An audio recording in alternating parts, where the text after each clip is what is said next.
maupun lokasi item itu dalam prakteknya sih kedua-duanya itu tidak diketahui ya, karena yang namanya parameter itu kan ya berkenaannya ya, parameter kan karakteristik populasi ya.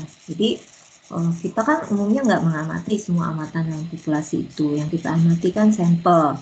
Artinya ya nilai-nilai tadi itu yang parameter individu, parameter item itu ya tidak bisa kita ketahui ya. Kita hanya bisa menduga ya berdasarkan sampel yang kita punya. Sampel yang kita punya itu apa? Yaitu jawaban-jawaban yang diberikan oleh para responden. Nah, sekarang untuk tahap awal ini kita akan bahas pendugaan lokasi individu, tapi kita asumsikan lokasi itemnya itu diketahui ya. Nah, jadi saat ini kita akan menduga theta ya, tapi nilai-nilai deltanya itu yang lokasi itemnya itu kita berikan, kita ketahui, walaupun kenyataannya sih ini di dalam praktek nggak diketahui juga ya. Nanti akan lihat gimana sekarang caranya kalau menduga theta dan menduga delta, gimana dia keduanya diasumsikan tidak diketahui. Itu memang relatif kompleks ya. Sekarang salah satunya kita given aja dulu, kita ketahui yang kita akan yang akan kita duga adalah theta ya, lokasi item. Nah, misalnya sekarang kita punya instrumen kita terdiri atas 5 item ya. Dan di sini karena kita lagi fokusnya data dikotomus ya, artinya respon-respon dari si peserta itu ya kita pandang sebagai data dikotomus ya. Kita nggak melihat format soalnya atau format instrumennya seperti apa ya, mau multiple choice ya, mau benar atau salah ya, ataupun mau esai. Yang jelas yang kita lihat jawaban dia itu jawaban dia itu merupakan salah satu dari 2 kategori ya, intinya benar atau salah gitu ya, setuju atau tidak setuju. Yang kita lihat hanya itu aja. Jadi masing-masing itu kita lakukan atau ya kita lakukan sebagai data dikotomus. Nah, kalau misalkan saya punya instrumen dengan 5 item, kemudian asumsikan bahwa item nomor 1 sampai item nomor 5 gitu ya, itu memiliki ini lokasi ya. Kalau misalkan ini item instrumen kita mengukur kemampuan matematis, ini seringkali juga dibilang tingkat difficulty ya. Jadi istilah difficulty itu kalau memang instrumennya mengukur kemampuan atau ability ya. Tapi kan kalau misalnya instrumen kita untuk mengukur yang motivasi atau misalnya loyalitas, ya ini akan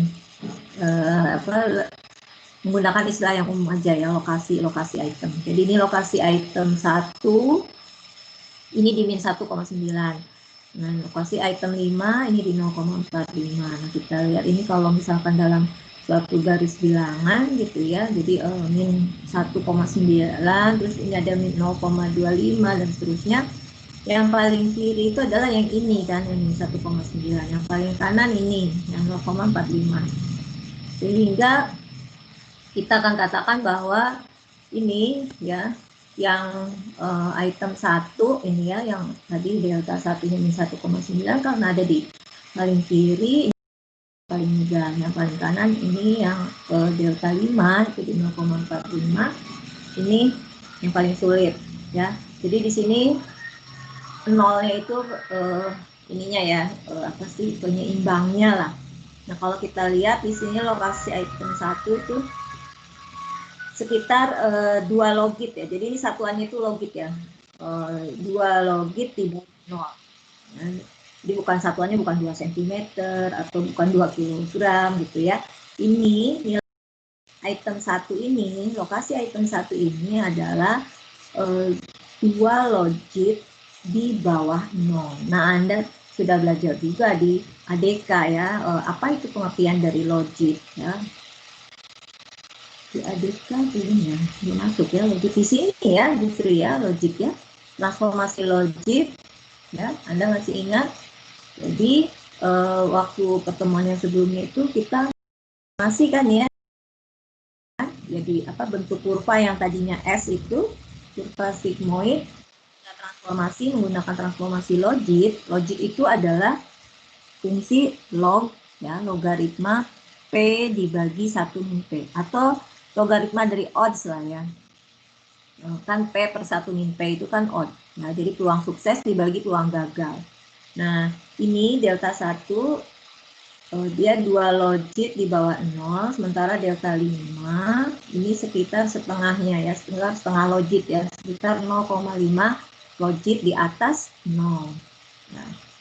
Nah, sekarang tadi saya tanyakan, kira-kira ada berapa kemungkinan pola jawaban kalau soalnya itu ada 5.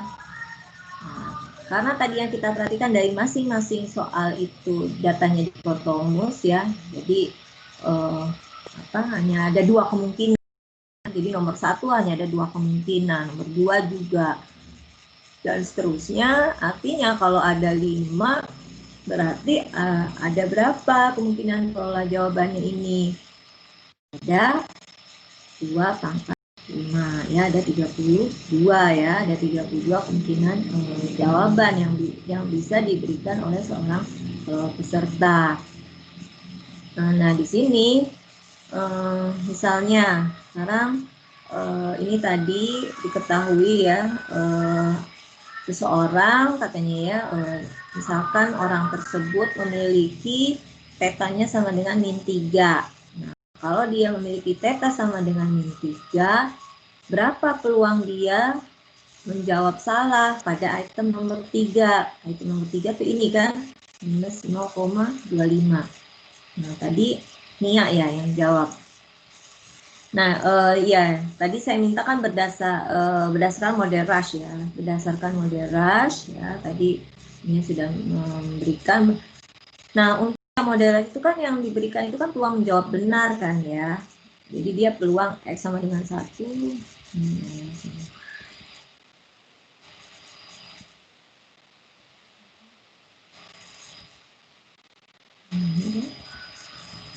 Nah, ini ya. Model rush nih sama aja dengan di sini, tapi digantikan angkanya sama dengan 1. Nah, nih.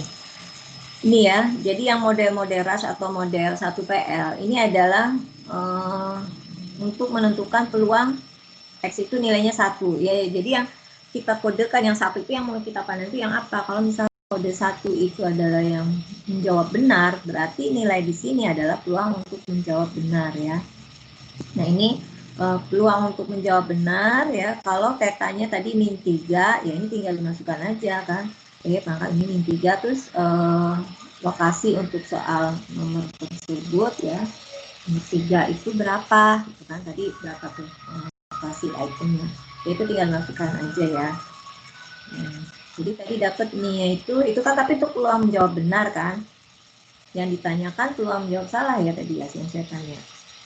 Ya tinggal dikurangin aja kan, 1 dikurangi yang itu tadi ya. Yang ditanyakan apa? Ya, yang ditanyakan peluang menjawab salah kan ya. Peluang menjawab salah pada item 3 ya. Nah, itu berapa? Oke, tadi diperoleh 0,93, berapa? 0,932 ya Nia ya. Itu yang salahnya ya. Berarti dia si orang tersebut nih peluang menjawab salahnya besar sekali ya, hampir 1 kan. Tadi kan dapatnya dia 0,932 kalau nggak salah ya. Nah, peluang menjawab salahnya dia 0,932. Berarti peluang menjawab benarnya hanya sekitar berapa tuh? 1 dikurangi 0,932 tadi ya, 0,932 kalau nggak salah. Itu kan kecil sekali. Ya bisa dimaklumi ya, karena dia tetanya ini sama dengan min 3. Ya, di kiri kan, di kiri banget ya. Maka dalam skala kontinu untuk theta juga kalau semakin ke kiri mengindikasikan kemampuan dia makin lemah ya, semakin ke kanan kemampuan dia makin baik ya. Nah, kalau kita lihat dia tetanya min 3, sementara tingkat kesulitan soalnya soal nomor 3 itu minus 0,25 ya, lokasi itemnya minus 0,25, lokasi orangnya di min 3, berarti lokasi orang ini kan lebih di kanan ya dibanding dia ini, dibanding tingkat kesulitannya. Nah, sekarang kalau Anda lihat misalkan seseorang gitu ya menjawab instrumen tersebut dengan polanya seperti ini, 1100. Artinya ini kalau seperti ini baik apa? Artinya si peserta ini menjawab benar pada soal nomor 1, ya, menjawab benar pada soal nomor 2, nomor 3 salah, nomor 4 salah, dan nomor 5 salah. Ya. Nah, kalau ada peserta yang menjawab seperti ini, tentu kita akan menanya kemungkinan yang paling tinggi, ya, dia itu berasal dari kelompok orang dengan kemampuan berapa ya? Yang namanya kita menduga kan tidak terlepas dari kesalahan ya. Misalnya kita menduga dia tetanya misalnya sama dengan dia itu mungkin berasal dari yang tetanya min 2 atau tetanya min 1. Nah, berbagai macam kemungkinan dugaan itu bisa. Tapi yang paling tinggi kemungkinannya itu, yang paling tinggi itu yang mana? Nah, disitulah nanti yang sebenarnya akan mengantarkan kita kepada metode kemungkinan maksimum. Ya, karena ini tadi kan theta itu merupakan parameter ya. Kita akan menduga. Nah, kita tahu dalam salah satu metode untuk menduga parameter adalah metode kemungkinan maksimum, ya, maksimum likelihood kan. Di samping ada lagi metode momen, ya, metode Bayes. Nah, yang kita akan fokuskan di sini adalah bagaimana kita menduga parameter theta dengan menggunakan maksimum likelihood. Ya, maksimum likelihood method bagaimana? Nah, prinsip dari maksimum likelihood method itu adalah kan kita mencari penduga dari parameter, ya, menjadi penduga dari theta ini, ya, sedemikian sehingga fungsi likelihood-nya itu maksimum, ya, fungsi kemungkinannya itu maksimum. Jadi yang paling memberikan kemungkinan yang paling tinggi, gitu ya, di mana letaknya. Nah, itulah letak theta itulah yang akan kita pilih sebagai penduga dari parameter. Nah, misalkan ini, ya, kalau dia jawabnya 1100, gimana sih caranya gitu ya mencari penduga theta ini? Jadi karena dasar kita mau menduga tetanya berdasarkan metode maksimum likelihood, ya berarti kita harus membuat dulu fungsi likelihood-nya. Nah, seperti apa ini membuat fungsi likelihood dari dari ya jawaban yang seperti ini. Nah, sekarang saya mau tanya, kalau misalnya kita mau menduga fungsi likelihood ya tadi, kemudian datanya dikotomus, kan basisnya kan harus dari sebaran kan, ya, fungsi likelihood itu dari sebaran peluang. Ini kira-kira sebaran peluang apa ya yang akan kita gunakan untuk menghitung ini peluang peserta ini? Ada yang tahu? Tadi kan saya bilang ada 5 soal tadi kan, ya, 5 soal item. Nah, dari 5 soal item itu seandainya saya ambil peubah acak X, ya, jadi N-nya itu 5. Nah, X-nya, si peubah acaknya itu saya definisikan sebagai banyaknya jawaban benar yang diberikan oleh responden. Maka nilai-nilai yang mungkin untuk X itu nilainya berapa aja? Saya tanya itu dulu. Dia mencoba jawab. Saya ulang pertanyaannya ya. Jadi kalau ada suatu instrumen ya, yang terdiri dari 5 item, ya, kemudian saya definisikan suatu peubah acak dengan definisinya itu adalah banyaknya item yang dijawab benar oleh responden. Maka nilai-nilai yang mungkin untuk X itu adalah nilainya berapa aja? Nilai-nilai yang mungkin untuk peubah acak X tersebut.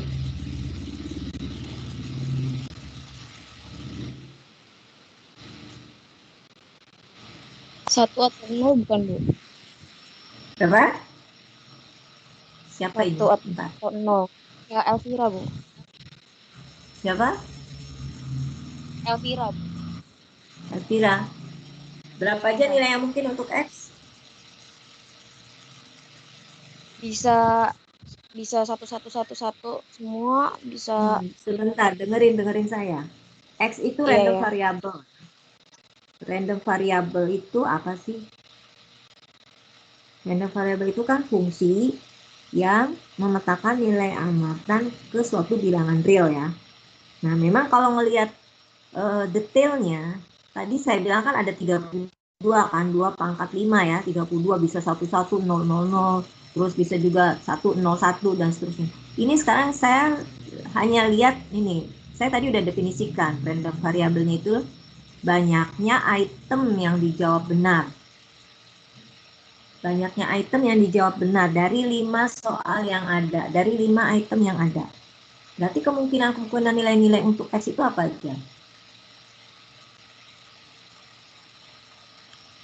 0, 1, 2, 3, 4, 5 bukan, Bu? Nah, iya, begitu bagus. Ini siapa yang jawab? Shiva, Bu. Wah, iya.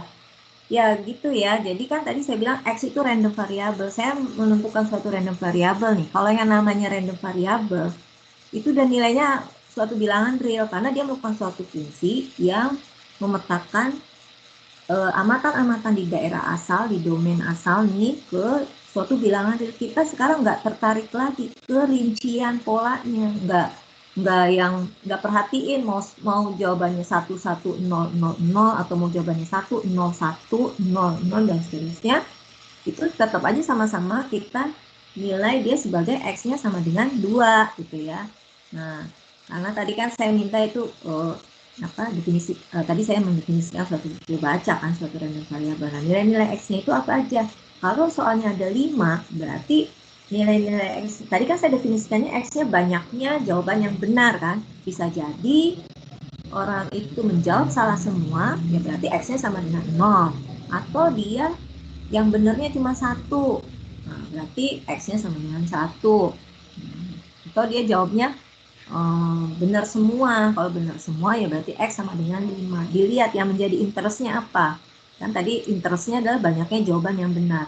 Kalau dibalik, misalnya saya sekarang random variabelnya yang menjadi interest saya adalah banyaknya jawaban yang salah. Nah, itu makanya perlu hati-hati ya kita mendefinisikan itu apa yang menjadi interest kita. Nanti mereka akan menentukan peluang sukses. Yang dinamakan peluang sukses itu adalah peluang yang menjadi interest kita. Kalau interest kita yang lihatnya yang salah, ya berarti nanti yang namanya peluang salah itu adalah peluang si seorang itu menjawab salah gitu ya.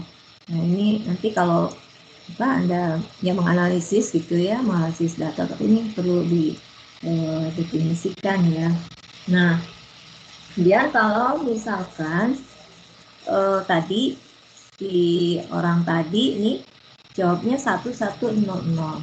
Berarti kita akan lihat tadi saya ini dulu ya.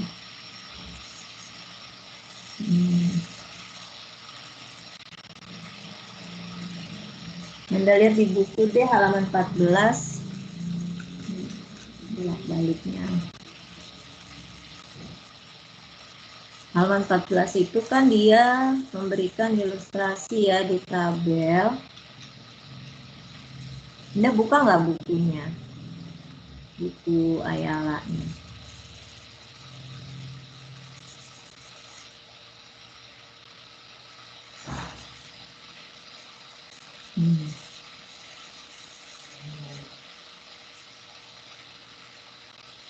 Ini Anda lihat ya, tabel 2.1 ya. Kan di sini ada berapa kemungkinan nih ya, ada 32 ya, 32 kemungkinan kan kalau Anda hitung satu nih. Nah, nilai-nilainya tadi saya bilang nilai-nilai yang mungkin X sama dengan 0, X sama dengan 1, X sama dengan 2, 3, 4, 5 ya. Nah, di X sama dengan 1 ada berapa kemungkinan? Nah, ini ada 1, 2, 3, 4, 5 ya, ada 5 kemungkinan. Posisinya bisa benernya itu di nomor 1, yang ini benernya di nomor 2, ini benernya nomor 3, dan seterusnya. Nah, sekarang yang akan kita lihat adalah yang ini ya. Jadi kalau X-nya sama dengan 2, artinya banyaknya soal yang dijawab benar itu ada 2 soal.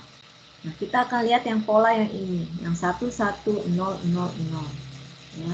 Nah, tadi kita lihat kan soal nomor 1, itu soal yang paling mudah ya.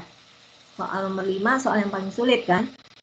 Nah, Anda lihat nih orang ini ya, bisa menjawab benar pada nomor soal 1 sama soal nomor 2 yang tingkat kesulitannya tadi ya relatif di kiri enggak ya di bawah 0 kan tadi ya, di kiri kan relatif mudah lah berarti soal nomor 1 sama nomor 2. Nah, kalau ada orang yang menjawab soal seperti ini, kira-kira orang ini tuh berapa ya tetanya? Nah, kita akan coba ya hitung. Ini dimana kita akan buat fungsi likelihood-nya. Nah, kalau Anda lihat tadi bentar.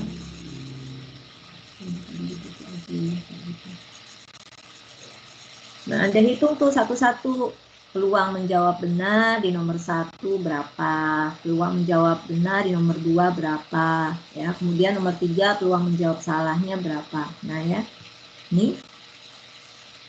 Nah, ini dia sudah ini ya, peluang dia menjawab benar gitu ya. Ini untuk soal nomor 1 di 0,2497. Ini lumayan lah ya.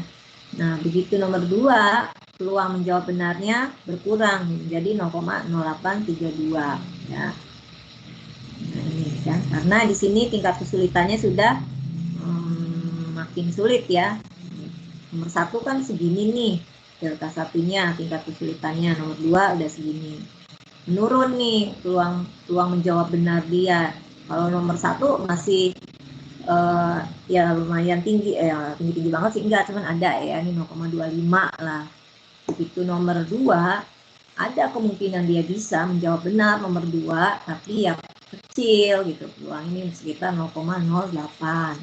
Nah, begitu nomor 3, dia nggak hitung ya nomor 3 tadi, udah dihitungin ya tapi ininya ya. Jadi berapa nih ya, saya bolak-balik ngelihatnya lagi. Berapa tadi?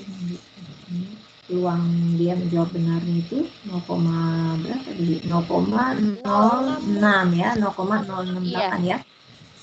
Nah, berarti makin kecil lagi kan? Ya ini ya kan di sini nomor 2 dia 0,08, nomor 3 tadi 0,06 ya, dan seterusnya. 5 peluang ini peluang salah. Nomor 3 tadi peluang salahnya kan lebih peluang salahnya berapa tadi? 0,93 ya. Nah, lebih besar ya. Lebih kecil maksud saya. Di nomor 5 salahnya hampir mendekati 1 ya, karena memang nomor 5 soalnya sulit. Ini kan 0,9692. Ini kan peluang X5 sama 0 kan berarti peluang dia melakukan kesalahan ya. Peluang dia menjawab salah pada nomor 5 ini sangat besar ya, mendekati 1. Jadi semakin sulitnya itu soal ya, peluang untuk menjawab salah tuh makin besar gitu ya untuk orang tersebut ya, dengan yang petanya itu min 3. Nah, setelah itu kita buat fungsi likelihood-nya. Fungsi likelihood itu seperti apa sih sebenarnya maknanya? Kan fungsi likelihood itu kan kita mencari join probability ya, peluang bersama lah ya. Kalau Anda ingat di StatMat kita kalikan kan. Nah, jadi dari polanya itu tadi 1, 1, 0, 0, 0. Nah, kita kalikan ini nilai-nilai peluangnya ya untuk mendapatkan fungsi likelihood. Diperoleh nilai likelihood-nya itu adalah 0,0182 ya, atau sekitar 0,02. Nah, itu untuk respondennya kalau min 3. Nah, kan tadi kita asumsikan dia min 3. Nah, sekarang tadi pola 1100 ini kan kita menduga berapa ya petanya? Bukan min 3, kita coba 2 deh gitu kan. Kalau min 2 berapa kemungkinannya gitu kan. Kalau min 2 misalnya kemungkinannya 0,01 misalnya. Terus gitu ya, kita cek gitu kan dari semua kemungkinan nilai theta. Nah, nanti yang paling menghasilkan nilai likelihood terbesar itulah yang kita ambil sebagai nilai theta. Ya, jadi ini kalau Anda lihat gambarnya ini seperti ini ya, nanti dicoba itu ya ini saya jelasin secara ini dulu ya, secara sebenarnya nanti dengan cara statistika kita pakai metode Newton-Raphson ya. Ini prinsipnya itu seperti itu yang mencari likelihood itu. Jadi kan tadi yang ingin kita cari itu dugaan untuk theta kan, dugaan theta yang yang menghasilkan kemungkinan tertinggi gitu ya. Kalau jawabannya itu 1100 itu dia berasal dari theta yang mana. Nah, kalau diambil tetanya itu min 3 ya, ini yang diambil log likelihood-nya ya, karena kan ini sama aja sih ya, likelihood biasanya, tapi untuk mencari turunan kan itu akan lebih mudah, ambil log likelihood-nya ya. Nah tadi jadi kalau udah dapat likelihood-nya berapa gitu ya, kita hitung log likelihood-nya ya. Itu yang di StatMat lah. Kalau kita ingin mencari penduga kemungkinan maksimum likelihood ya, kita cari fungsi likelihood-nya, kemudian kita cari logaritma naturalnya ya, kemudian kita turunkan ya. Kemarin juga yang waktu diregresi kan gitu juga ya, bahas fungsi maksimum likelihood, prinsipnya seperti itu. Kalau kita ingin menduga parameter dengan metode kemungkinan maksimum likelihood ya, tadi maksimum likelihood, kita cari fungsi likelihood-nya, kemudian kita bisa ini cari logaritma naturalnya, kemudian kita cari derivatifnya ya, sama dengan 0 itu kan, kita yang memaksimumkan ini juga sama. Nah dan terus tadi saya basisnya itu apa? Nah karena tadi kan dikotomos, terus tadi n-nya 5 gitu kan, saya bilang. Nah, kita mau mencari fungsi likelihood itu kan dasarnya dari sebaran peluang kan. Nah, itu kira-kira masing-masing soal itu bisa dideskripsikan dengan sebaran peluang apa sih? Nah, Anda ingat kan sebaran binomial ya?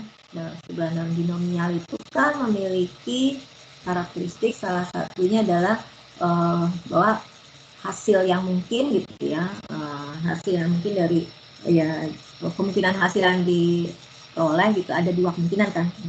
Jadi percobaan binomial atau random eksperimen gitu yang dideskripsikan dengan sebaran binomial itu memiliki ciri, salah satunya adalah memiliki dua kemungkinan outcome, dua kemungkinan hasil ya. Seperti kalau misalkan kita melempar mata uang gitu kan, kalau nggak muncul sisi depan atau sisi gambar, sisi angka ya, atau sisi depan, sisi belakang, itu ya, ada dua kemungkinan hasil.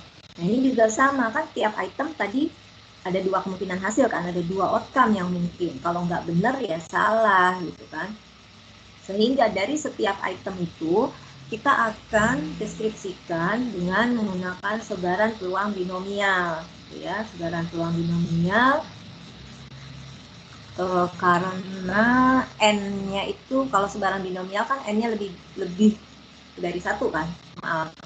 Kalau n-nya sama dengan satu, kalau kita lihat per item itu Bernoulli, ya kan?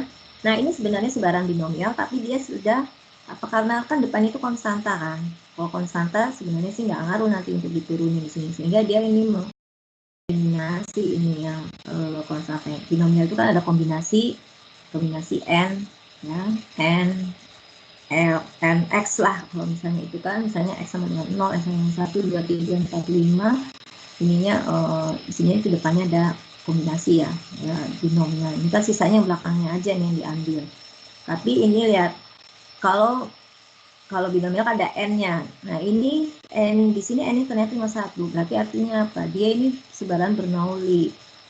Melihatnya per item ini ya. Nah, kan Bernoulli kasus khusus ya, kasus khusus dari binomial kan. Kalau n-nya sama dengan 1 itu Bernoulli, kalau n-nya lebih dari 1 dia binomial. Nah di sini kita pandang masing-masing item kan, lihatnya per satu item, setiap item, berarti kan n-nya cuma 1 kan. Nah itu dipandang sebagai sebaran Bernoulli ya. Nah ini formulanya kan seperti ini peluang sukses ya, peluang sukses pada soal yang ke J. Nah, J-nya ini untuk soal ya.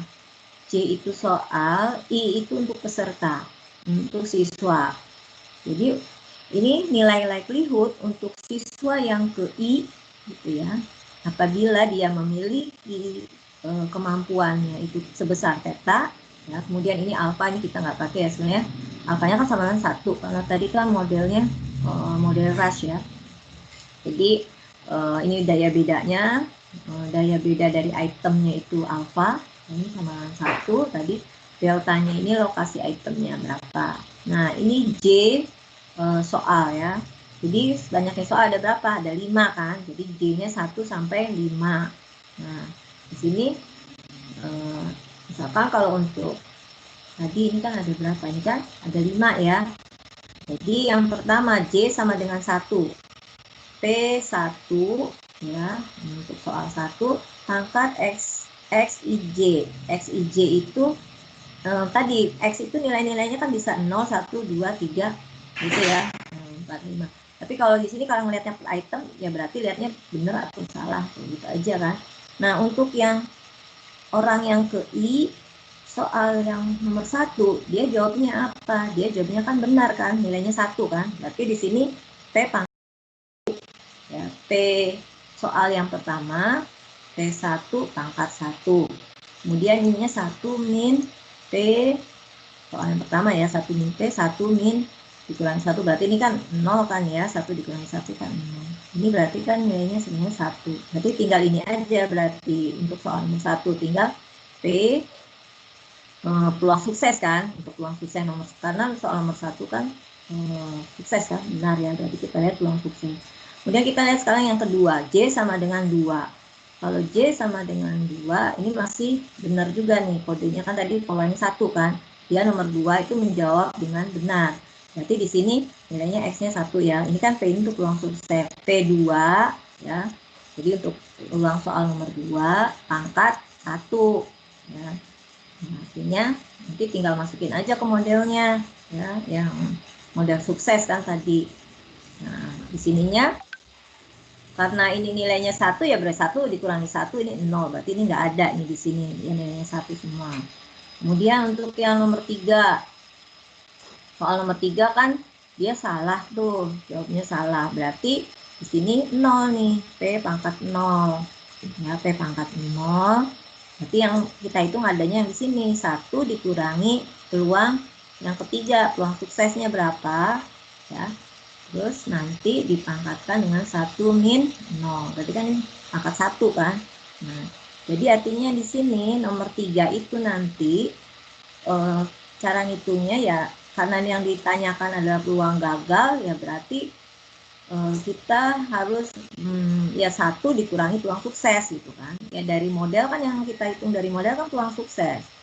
Nah, jadi untuk mendapatkan peluang gagal ya 1 dikurangi sukses dan seterusnya. Untuk peluang X sama apa, peluang X4 sama dengan 0 juga gitu, nanti 1 dikurangi P4 ya, P4 nya ini apa, nilainya kan 0, berarti ini di sini ya, cari apa, dimasukin nilai deltanya berapa gitu kan. Nah, seterusnya hingga nanti ya kalau Anda hitung gitu ya, itu semua ya untuk min 3 sampai ini kan tadi itu kan baru untuk min 3 ya, itu untuk min 3 aja. Jadi hasil likelihood.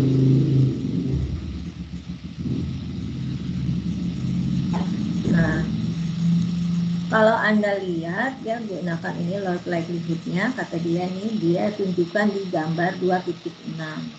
Di 2.6 ini, jadi katanya likelihood-nya itu terjadi di theta sama dengan minus 0,85 ya. Itu ya. Jadi ini kan tadi dia bilang ini hanya untuk, nah ini lihat nih, the likelihood of individuals located at min 3 ya, providing the response pattern 1100 is about 0,02. Ini artinya kalimat ini menunjukkan bahwa likelihood ya, nilai likelihood untuk individu-individu yang tetanya itu min 3 ya, dan pola responnya itu 1100, ini nilai likelihoodnya 0,02. Nah, kata dia itu kan tadi baru min 3 karena ini dihitung dalam range min 3 sampai 3. Kata dia kan these two step, jadi step tadi, step yang dua step itu tadi maksudnya menghitung ini semua dan menghitung nilai-nilai ininya masing-masingnya ya. Nah, itu diulang ya, diulang sekarang untuk theta dari min 3 sampai 3. Nah, itu kan tadi baru untuk tetanya min 3 aja. Nanti hitung kalau tetanya min 2, ini dapat nilai likelihoodnya berapa. Terus dan seterusnya. Nah, ini kan kalau tetanya min 3, Ya, kalau tetanya min 3, fungsi likelihood-nya berapa, tetanya min 2, nilai likelihood-nya berapa, teta min 1, berapa likelihood-nya. Terus dicari, nah nanti kalau digambarkan kan bentuknya seperti ini, itu yang maksimum terjadi di mana. Nah, itulah nilai penduga teta. Jadi, untuk orang yang menjawab soal dengan polanya seperti ini, yang 1100 ini, kita bisa prediksi orang itu kemampuannya adalah minus 0,85 ya. Nah, sekarang gimana kalau seseorang itu menjawabnya di menjawab benar, sama-sama menjawab 2 soal dengan benar ya dari 5 soal itu, tapi polanya itu 1, 0 ini ya. Nah, atau ini ya, ini kan sama-sama X-nya sama dengan 2 juga kan, banyaknya soal dijawabnya benarnya 2, tapi dia di sini soal 1 dia jawab salah, soal 2 sama nomor 3 dia jawab benar, dan seterusnya. Itu nanti berapa nilai likelihood-nya. Nah, ini kalau Anda hitung gitu ya, nilai likelihood untuk pola yang berbeda itu akan berbeda-beda ya, tetapi dia akan menghasilkan tetanya sih tetap sama. Ini karena khusus untuk model 1 PL ya.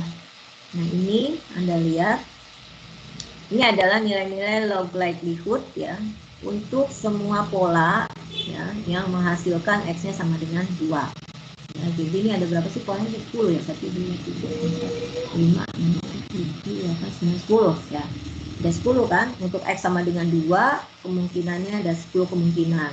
Nah, dari sini Anda lihat yang nilai log likelihood-nya paling tinggi itu yang mana. Nah, kalau Anda lihat, jika semakin ini, berarti kan untuk yang bawah, yang paling bawah aja ya. Ini kan nilai log likelihood-nya di sini. Yang sementara yang lainnya ada yang di sini. Ya. Tapi untuk tetanya tetap sama semua, maksimumnya terjadi di titik yang ini kan, sama. Ini minus 0,85 tadi. Yang membedakan nilai-nilai likelihood-nya aja, nilai-nilai log likelihood-nya aja beda-beda. Nah, kalau Anda lihat ini yang paling tinggi nilai log likelihood-nya itu terjadi di pola yang ini, yang 11000. Ini yang paling tinggi. Yang paling kecil itu yang mana? Mungkin ini udah jelas sih gambarnya ya. Yang paling kecil itu yang ini lah, yang bawah ya. Ini mungkin ya 00101 ya. Apa? Ya. Apalah itu ya. Ini kan saya gambarnya kurang jelas ya. Nah, ini bisa dimaklumi kenapa ini nilai likelihood yang paling tinggi itu adalah yang 1100. Karena kan ini soal nomor 1 sama soal nomor 2 itu kan masih relatif gampang ya.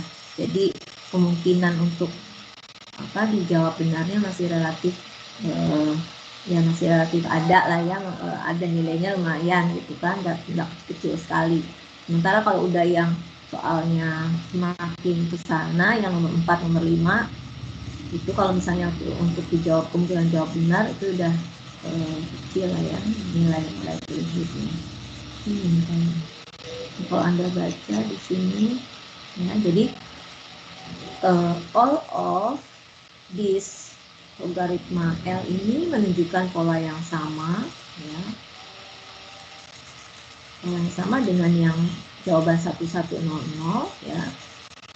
Dengan nilai lokasi maksimum yang sama di theta yang sama, tetapi setiap likelihood gitu ya. Ini nilainya lebih kecil gitu kan dari pada keseluruhan nilai theta itu lebih kecil dari yang ini 1100. Jadi untuk nilai likelihood 1100 ini yang paling tinggi kata dia ya. Jadi kata dia ini yang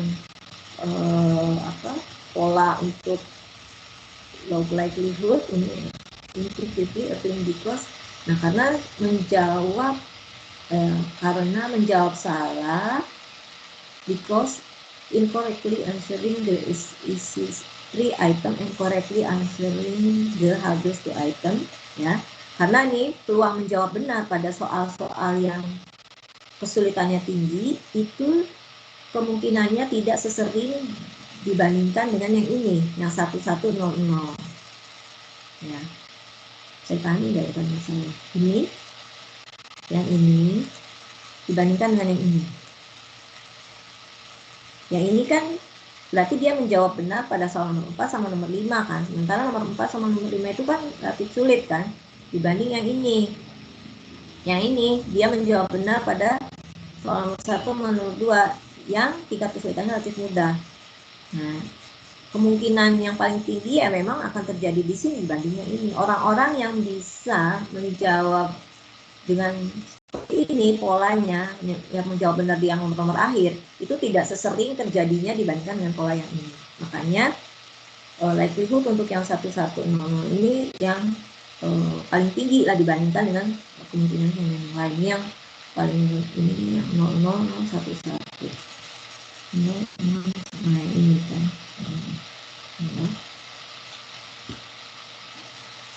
Itu ya maksudnya. Oke. Kemudian di sini juga menunjukkan bahwa itu kan tadi metode yang tadi ya coba gitu kan,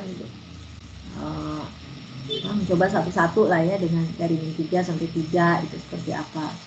Nah cara lainnya ya itu yang dengan menggunakan pendekatan yang lebih inilah ya statistik gitu ya, menggunakan metode Newton-Raphson ya. Di sini jadi lebih kompleks lah ya metodenya. There are alternative more sophisticated approach that can be used to find maximum location. Nah salah satunya diantaranya adalah menggunakan metode Newton-Raphson. Nah metode Newton-Raphson ini ada di appendix ya. Nah, nanti ya kita akan lihat di appendixnya ini bagaimana sih cara menduga dengan menggunakan Newton-Raphson ini ya. Jadi nanti kita harus cari turunan dulu, turunan pertama gitu kan, nanti kita iterasi gitu ya. Nah dengan menggunakan Newton-Raphson ya, diperoleh nilai θ-nya itu berapa. Nah, di sini yang dia lihat untuk misalnya untuk X sama dengan 2 tadi ya, untuk X sama dengan 2 dia mendapatkan penduga θ-nya berdasarkan Newton-Raphson itu minus 0,85 ya. Ternyata nggak jauh beda dengan yang tadi pakai grafik tadi ya, dicoba-coba tadi dia akan menghasilkan tadi minus 0,83 ya kalau nggak salah tadi, minus 0,83 85 juga sama ya. Jadi seperti sama ya.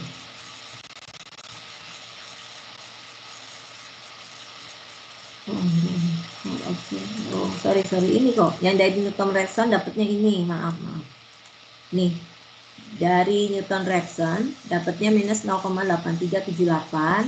Kemudian tadi yang dari grafik kan minus 0,85. Ini kan nggak jauh beda. Ini kan dia ada kalimat for the observed score of 2 ya. Jadi untuk X sama dengan 2 nilainya minus 0,8378 ya, penduga untuk θ-nya. Kalau X sama dengan 3 ini nilainya ini θ-nya 0,1008.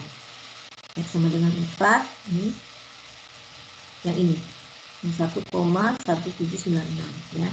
Itu dengan menggunakan Newton-Raphson ya. Terlihat bahwa ini ada kesesuaian ya di sini, close agreement. Nah, kalau Anda lihat kan di sini semakin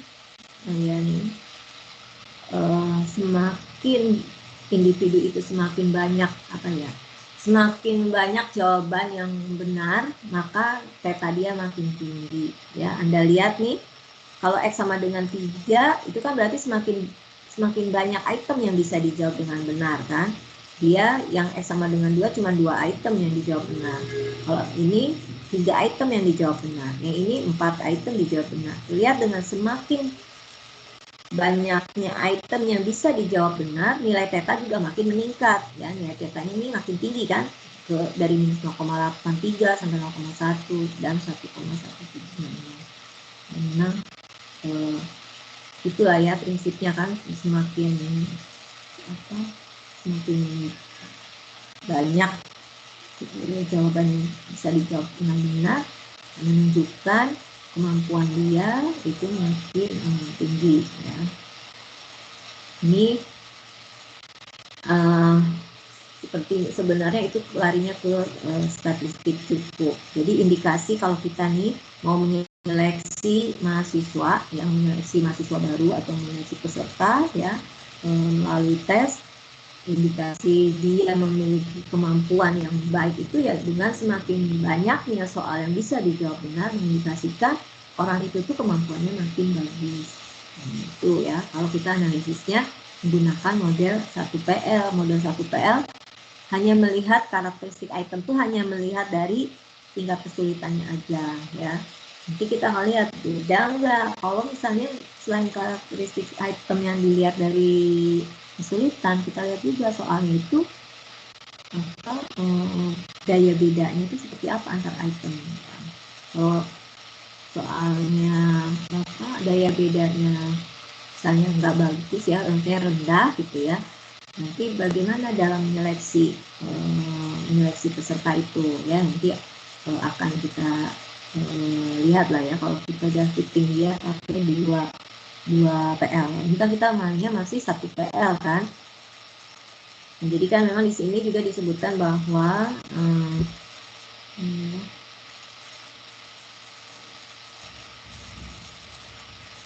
state another way ya, karena jadi gini, untuk pola yang lain ya, untuk pola yang lain, jadi kalau kita lihat meskipun ada pola-pola respon yang berbeda ya, yang untuk nilai X yang sama ya, ini kan polanya ini maksudnya beda kan, walaupun X-nya sama ya, kita akan peroleh bermacam-macam nilai likelihood-nya. Tetapi dari model 1PL itu akan menghasilkan nilai theta yang sama ya, kan, tanpa memperhatikan pola respon yang dihasilkan ya, regardless pattern of response. Kan tadi kita udah lihat ya dari yang bentuk yang tadi di soal itu likelihood-nya sih beda-beda ya, tapi kita semua maksimum, titik maksimumnya terjadi di theta yang sama. Nah, artinya di sini ya dengan kata lain ya, state another way, figur 27 itu yang tadi ini ya, memperlihatkan bahwa untuk model 1PL ya, skor yang kita peroleh ya, yang kita amati dari peserta ya, misalnya ya XI ini banyaknya soal gitu ya yang dijawab benar gitu kan, ini tadi XI itu ya random variable untuk siswa I gitu kan. Nah, ini berapa banyak yang dijawab benar? XIJ tadi kan nilai 1010-nya ya. Nah, itu berapa? Nah, artinya di sini mengandung semua informasi yang diperlukan untuk membuat theta ya. Statistically speaking, kalau kita bicara dari segi statistiknya, sebenarnya yang XI ini alfa, tapi kita ini alfanya kan 1 ya, jangan lihat lah ya, kalau model 1PL kita berarti lihat di sininya aja, sigma XIJ. Sigma XIJ ini kan artinya kita ngelihat berapa banyak jawaban yang benernya. Kalau misalnya soal yang ke-1 orang 1 X-nya nilainya 1 bener gitu kan, terus soal nomor 2 0, soal nomor 3 bener, berarti kan lihat itu ada berapa. Nah, totalnya itu artinya berapa jawaban yang benar ya. Jadi ini XI is a sufficient statistik cukup untuk menduga theta ini ya. Statistik cukupnya ini tadi berarti berapa banyak jawaban yang benar ya. Oke.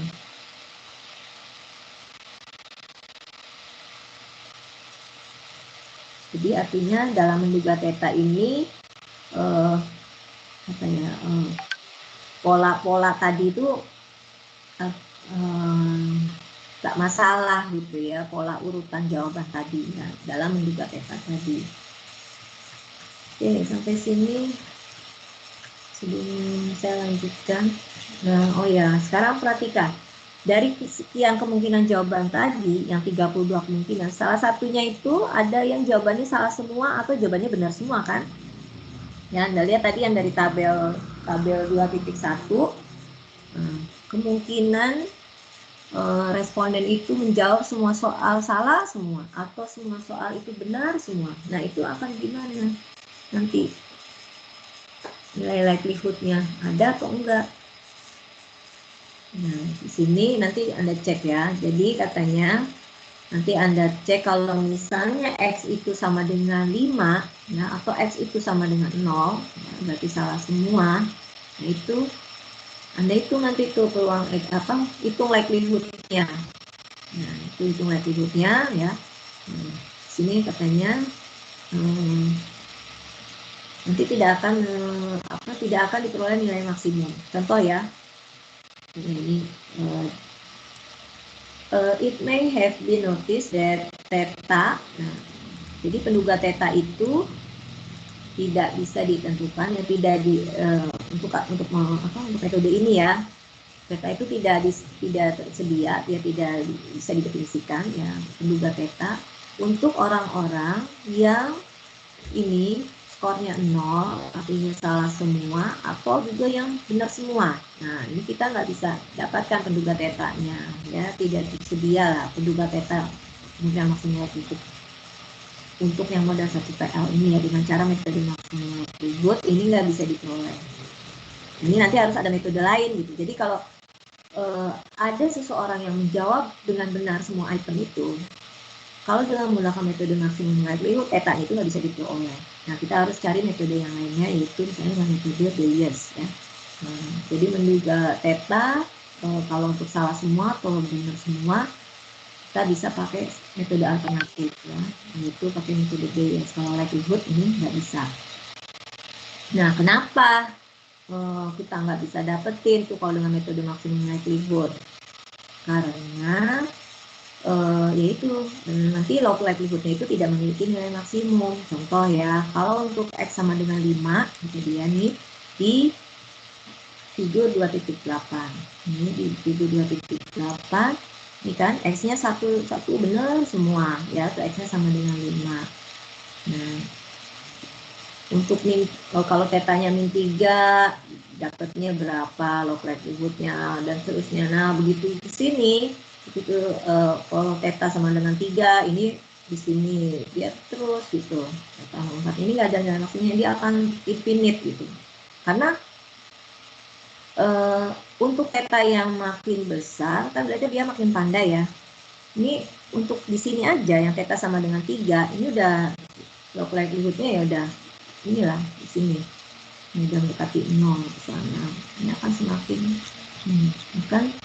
akan flat di sini. Mana ya? Enaknya di sini.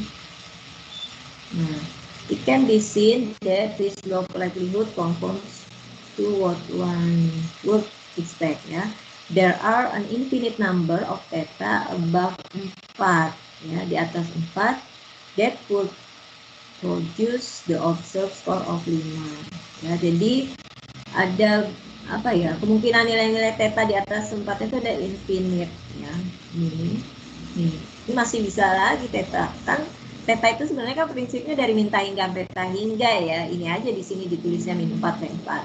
Sebenarnya nilai theta itu ya dari min hingga sampai beta hingga. Nah, sehingga kata dia because there is no way ya of distinguishing which theta among them is most likely ya, karena tidak ada cara untuk membedakan theta di antara yang mana yang paling mungkin gitu ya. Artinya di sini kita tidak memiliki penduga theta untuk skor yang perfect ya, untuk yang kalau benar semua. Nah, in this case log likelihoodnya itu 0 ya, mendekati 0 di sini ya. Artinya kalau log likelihoodnya itu 0, yang mendekati 0, tetanya itu artinya tangga. Ini. Karena kita dasarnya kan ini bukan dari likelihood ya, karena di log kan tadi. Nah, log likelihoodnya 0 yang mendekati 0, artinya tetanya itu tangga.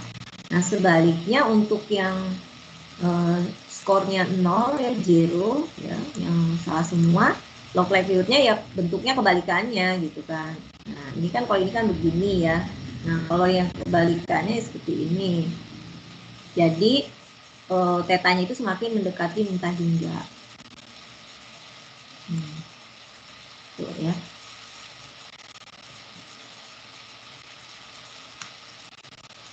Ini bentuknya gini dong ya. Log Untuk likelihoodnya tetap mendekati 0, tapi ke bawah ya. Mari. Petanya minta hingga log likelihood. Oh sorry. Kalau untuk yang salah semua, ini ya, benar ya. Untuk yang salah semua berarti dia ya kebalikannya ya, cerminannya dari gambar ini ya. Kalau ini kan tadi untuk yang benar semua ya. Nah, untuk yang salah semua nanti berarti theta duganya itu akan mendekati ini tan hingga ya. Bukan mendekati hingga ya, pokoknya ini negatif tan hingga ya, sehingga tidak bisa diperoleh untuk menduga theta di sini. Nah, jika kita menghadapi kasus seperti itu, ya kita harus memodify ya, ini maksudnya di sini memodifikasi sedemikian sehingga kita tidak lagi nih terjadi ini no longer perfect and zero. Nah, ada beberapa cara lah ya untuk memodifikasi itu, salah satunya ini dengan Bayes estimation ya. Nanti lah ya kita tidak bahas dulu ke sana. Sampai sini ada yang ditanyakan? Ini saya lanjut ke standar error. Saya dipahami kan? Ini masih ada nggak sih? Jangan-jangan pada tidur nih, saya ngomong sendiri. Halo? Iya, Bu.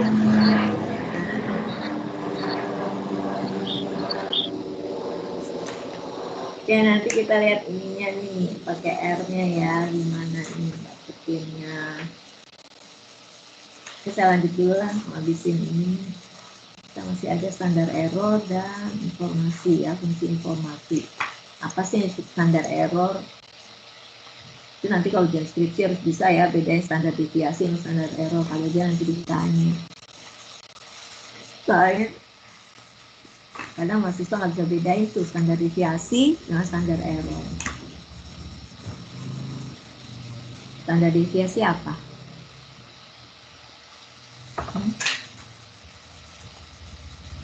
Standar error apa?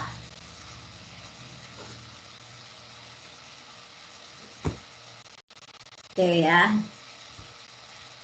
Kalau Anda punya suatu kubah acak, ya, kubah acak tadi lah, banyaknya jawaban yang benar tadi, X gitu kan. Nilainya 0, 1, 2, 3, 4, 5. Nah, ukuran keragaman dari kubah acak tersebut, ya, kemudian yaitu ukuran keragaman dari kubah acak itu tadi standar deviasi ya. Standar deviasi itu merupakan ukuran keragaman dari kubah acak, di mana nanti cara memperolehnya ya akar dari ragam kan standar deviasi itu. Tapi ya intinya standar deviasi itu adalah ukuran keragaman dari suatu kubah acak ya. Jadi seberapa besar sih nilai-nilai kubah acak itu tersebar dari pusat, dari pumusatannya, dari minnya ya. Sementara kalau standar error itu ukuran keragaman dari suatu statistik, dari suatu penduga parameter. Statistik itu apa sih? Statistik itu kan penduga dari parameter kan. Kayak kemarin, parameter kita apa? Beta besar kan. Statistiknya apa? Statistiknya itu yang beta topi atau kita sebutkan dengan huruf B kecil, itu statistiknya. Nah, yang namanya kita menduga gitu kan bervariasi nilai-nilai dugaan kita kan. Kita nggak tahu mana yang hasil dugaan kita itu yang benar-benar perfect dengan parameternya, itu jarang sekali gitu kan. Tapi kita mengharapkan ya dugaan kita itu sama gitu kan. Makanya ada yang namanya penduga tabias. Penduga tabias itu adalah nilai harapan dari dugaan kita itu sama dengan parameternya gitu kan. Nah, itu kan nilai statistik yang dihasilkan itu akan bergantung kepada sampel yang kita ambil kan. Kalau kita ambil sampelnya, sampel yang terambil adalah si A, si B, si C, menghasilkan nilainya nanti beta duganya sekian. Terus kalau sampel yang terambilnya adalah nomor 1, amatan-amatan yang ini dapat lain lagi gitu kan nilai. Nah, itu kan artinya bervariasi kan antara penduga beta yang satu. Nah, ukuran keragaman dari penduga dari beta itu disebut dengan standar error ya. Jadi perhatikan bedanya standar deviasi dan standar error. Standar error ukuran keragaman dari suatu statistik. Standar deviasi ukuran keragaman dari suatu ubah acak ya parameter variabel. Ya keragaman standar error di sini nanti akan yang menunjukkan seberapa besar sih error kita ya keragamannya dari nilai yang sebenarnya. Nah ini makanya di sini ada ya in general ya, we can obtain a measure of amount of error in statistic. Jadi ingin mengkuantifikasi ya seberapa besar sih error kita dari suatu statistik ya statistik yang kita hasilkan dalam menduga parameternya ya kan in a statistic estimate of a parameter seberapa besar selisihnya gitu ya yang diduga dengan yang hasil dugaan dengan yang diduganya itu antara statistik dan parameter itu selisihnya itu seperti apa, kesalahannya ya, amount of error-nya itu seperti apa. Kita akan ukur itu. Nah, itulah yang disebut dengan standar error ya. Jadi standar error ini dibilangkan indeks keragaman, nah kan, keragaman suatu estimator terhadap parameter yang akan diduganya. Ini ya. Ini disebut dengan standar error. Nah, semakin besar nilai standar error, artinya error kita yang makin besar gitu kan, semakin beragam kan, statistik kita semakin menjauh dari parameternya ya, semakin besar kan selisihnya itu artinya ya tadi semakin besar selisihnya itu semakin besar errornya, artinya standar errornya itu makin besar ya. Jadi nilai standar error itu sebenarnya juga mengindikasikan ketidakpastian kita ya, ukuran ketidakpastian kita terhadap dugaan yang dihasilkan. Nah, ini kan standar error, the greater the error, ya, semakin besar error, keyakinan kita makin kecil, less certain. Ya, greater error, less certain. Ya.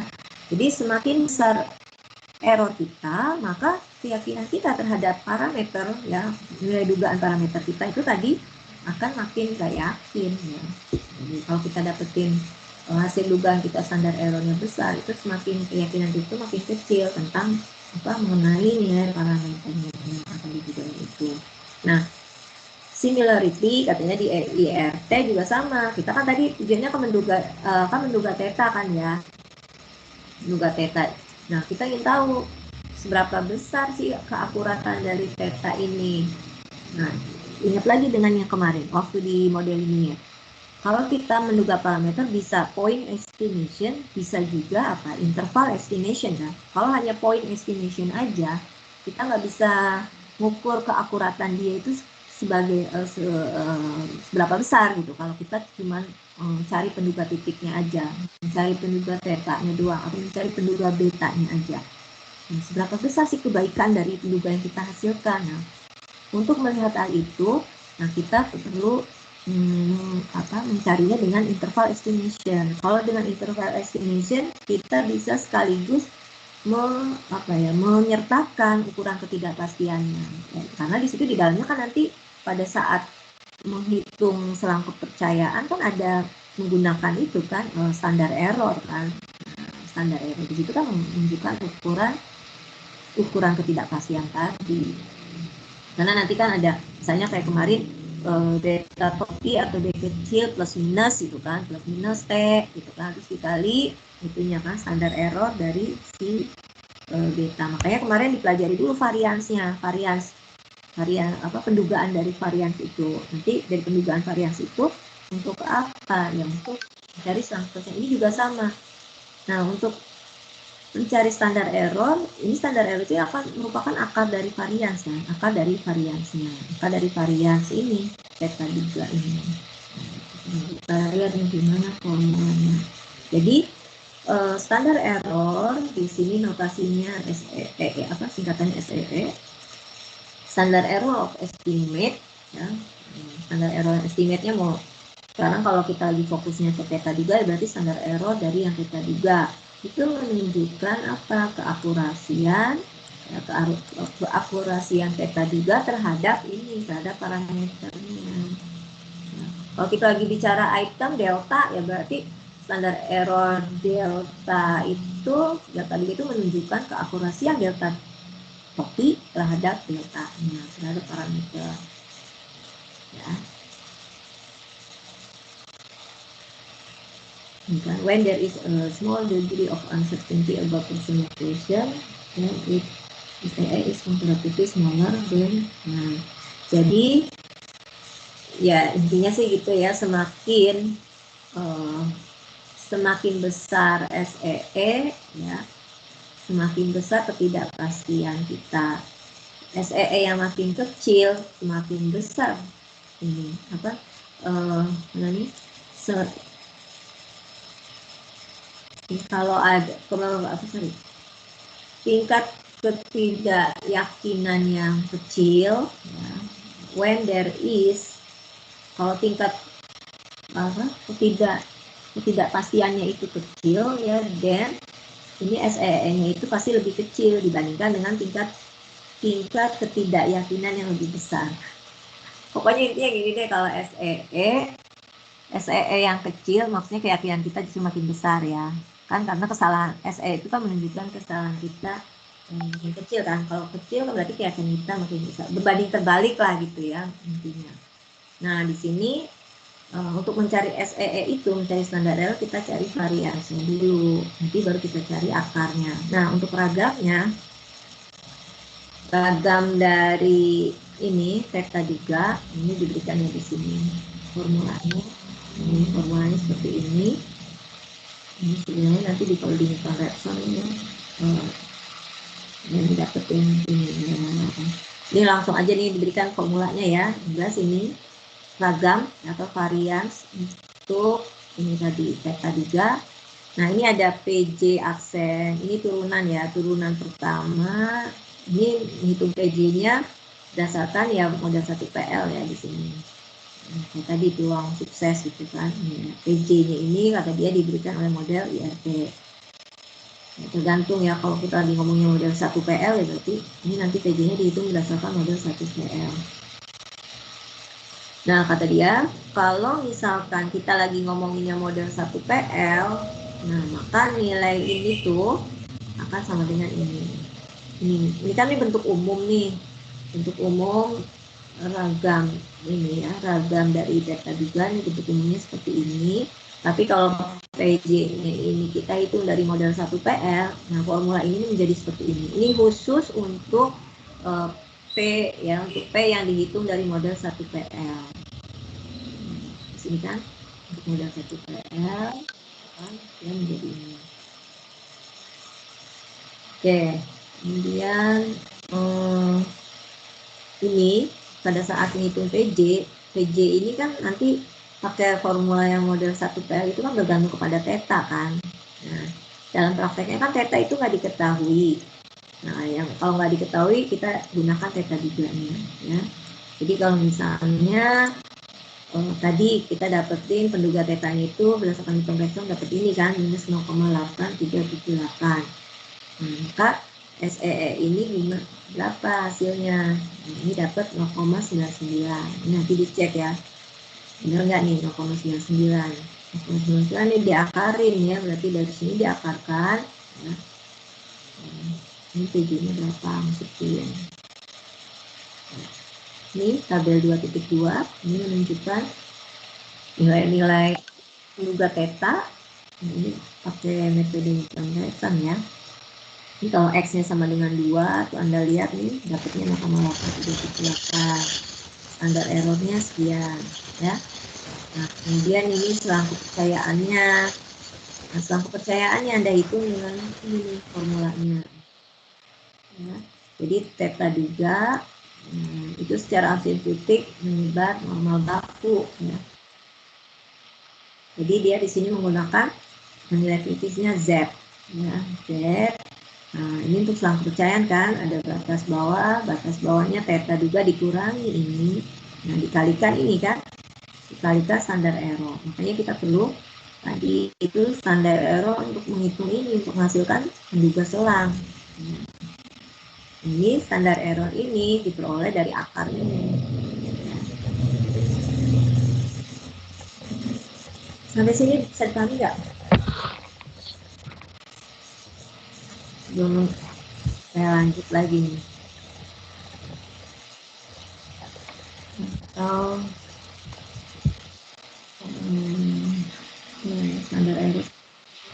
praktek informasi ya. Jadi tadi kita bicara standar error, terus yang satu lagi adalah informasi. Ya. Kalau standar error itu menunjukkan ukuran ketidakyakinan. Ya.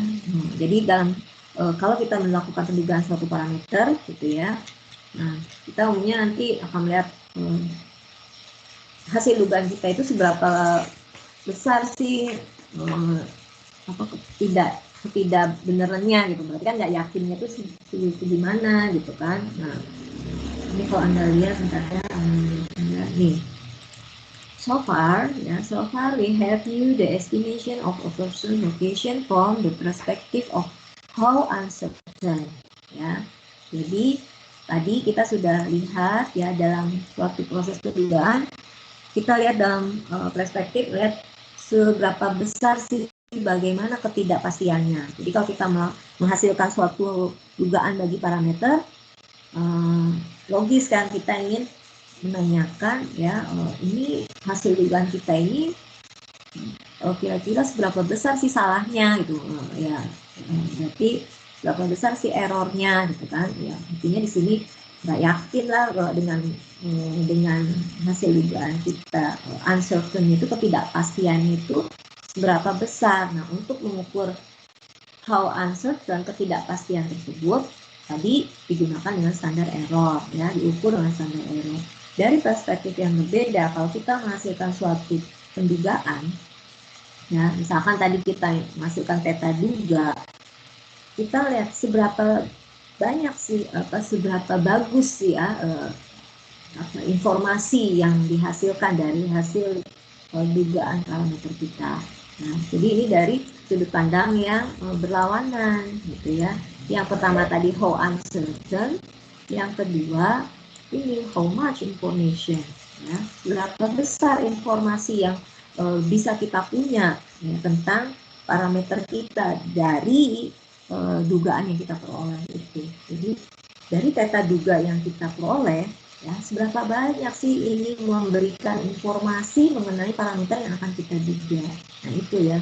Jadi ada dua hal, ada dua perspektif di sini mengenai ketidakyakinan, ketidakpastian tadi diukur dengan standar error, dan yang kedua adalah mengenai informasi. Nah, seberapa banyak informasi yang diberikan oleh dugaan itu ya. Berapa banyak informasi mengenai parameter yang bisa kita peroleh dari statistik atau hasil dugaan yang kita peroleh. Nah, dari sudut hal ini, dari perspektif ini, artinya di sini kita akan mencari seberapa banyak informasinya itu. Informasi di sini diberikan oleh ini formulanya di 2.14 ya. Jadi sebenarnya informasi ini adalah resiproknya dari yang ini kebalikannya ya. Nah, ini ya. Jadi semakin banyak informasi ya standar error makin kecil. Nah, di sini ya. Benar nih. Kalau Anda lihat di sini, from this perspective ya, confidence bandwidth ya, jadi lebar dari selang kepercayaan itu ya, secara tidak langsung itu berhubungan ya, berkaitan dengan informasi ya yang kita punya ya dalam menduga lokasi seseorang. Nah, jadi interval yang sempit ya, kalau kita punya interval yang sempit, ini mengindikasikan lebih banyak informasi yang lebih banyak yang bisa kita peroleh ya, yang bisa kita peroleh mengenai apa yang akan kita duga ya. Jadi artinya kan kalau narrow interval ya relatif apa ya, nilai-nilai yang mungkinnya itu ya yang terjadi itu ya relatif lebih sempit kan, artinya keyakinan kita yang makin tinggi bahwa nilai-nilai parameter itu ada di range itu gitu ya, dibandingkan kalau intervalnya itu lebih lebar, semakin banyak semakin besar kemungkinan nilai parameter kita itu tersebarnya gitu kan. Makanya di sini narrow interval more information ya, more information for estimating of a person location daripada yang wider ya. Jadi kalau selang kepercayaan yang lebih sempit itu memberikan informasi lebih banyak. Dia bilang jika kita ambil resiproknya dari persamaan 211 gitu ya, balikannya ya, di persamaan kita akan dapatkan suatu ekspresi, suatu formula ya yang menunjukkan misalnya information ya, jadi yang nilai ini harapannya. Inilah ya fungsi informasi, banyaknya informasi. Jadi fungsi informasi ini nanti bisa fungsi informasi untuk setiap item, bisa juga untuk total ya, untuk total item. Jadi kalau yang ini merupakan fungsi informasi untuk instrumen, artinya untuk seluruh item. Nanti ada lagi fungsi informasi per item. Ini kalau fungsi per item ini ya. Jadi ini ada subscript C-nya. Ya, jadi masing-masing item tuh memberikan informasinya berapa itu bisa kita ukur, ya bisa kita hitung. Jadi misalnya untuk soal nomor 1, dia memberikan informasinya seberapa besar. Nah ini formulanya ini. Informasi nomor 2, gimana? Ya makanya ada subscriptnya. Tapi kalau nggak ada subscriptnya berarti itu total keseluruhan informasi yang diberikan oleh instrumen tersebut. Ini kan. Makanya di sini pakai sigma kan, sigma J1 sampai ini L banyaknya soal. Ini formulanya seperti ini ya, 1 per, jadi ini ragam dari untuk menghitung standar error tadi kan, ragam standar error dengan diakarin. Ini 1 per ragam galat ya. Ini. Oke, by substitution of equation 211 ya, kalau kita substitusi sama 211 ini ya.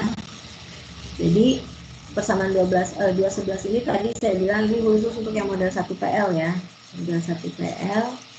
Jadi ini ragam galatnya begini. Nah kemudian ini informasi seperti ini. Jadi ini informasi untuk model 1 PL ya. Ini secara umum ya, kalau rumus umumnya ini, tapi begitu kalau kita hitung P-nya pakai model 1 PL, ini fungsi informasinya ya. Ini untuk tes ya, untuk keseluruhan item. Makanya dia bilang persamaan 215 ini disebut juga test information atau total test information ya, dia ini total kan keseluruhan. Nah, jadi kalau konsep reliability ini bergantung kepada instrumen dan sampel karakteristik. Maksudnya kalau reliability tergantung kepada banyaknya soal dan juga kualitas soal ya. Itu ada both tadi ini kan. Reliability depends on both instrument and sampel karakteristik. Jadi di sini ada nih. Besarnya SEE itu tidak hanya dipengaruhi oleh kualitas item aja, tapi dipengaruhi juga oleh banyaknya soal. Ya. Jadi nilai standar error itu kalau item itu ditambah, ya, itu bisa menurunkan standar error. Nah, jadi memang standar error itu dipengaruhi oleh kualitas item juga, tapi dia juga dipengaruhi kalau n-nya itu makin besar, ya, maka itu bisa menurunkan, bisa mengecilkan standar error. Ya. Nih. Nanti dicoba ini ya, kalau misalnya kita perbanyak, kan tadi sampel kita cuma 5 ya. Nah sekarang masing-masing itu didouble gitu, soal yang dengan tingkat kesulitan, bukan didouble, yang di quadruple, jadi 4 kalinya. Jadi kita buat soal dengan tingkat kesulitan yang min 1,9 sebanyak 4 soal. Kemudian dengan tingkat kesulitan min 0,6 sebanyak 4 soal. Dan seterusnya ya. Jadi masing-masing tingkat kesulitan itu dibikin dalam 4 soal sehingga jadi totalnya 20 soal. Nah ini nanti akan berkurang standar errornya. Jadi standar error yang tadinya 0,99 nih berkurang menjadi 0,49. Itu ya. Jadi dengan soal yang makin banyak, standar error yang semula 0,99 ini hampir 1 ini standar errornya. Kayak bilang probably a full logit. Nah, begitu soalnya jadi 20, ini akan berkurang di 0,5. Ini kasus untuk N-5 ya. Kalau N sama dengan 20, ini nanti standar N-nya itu beda lagi. Ya.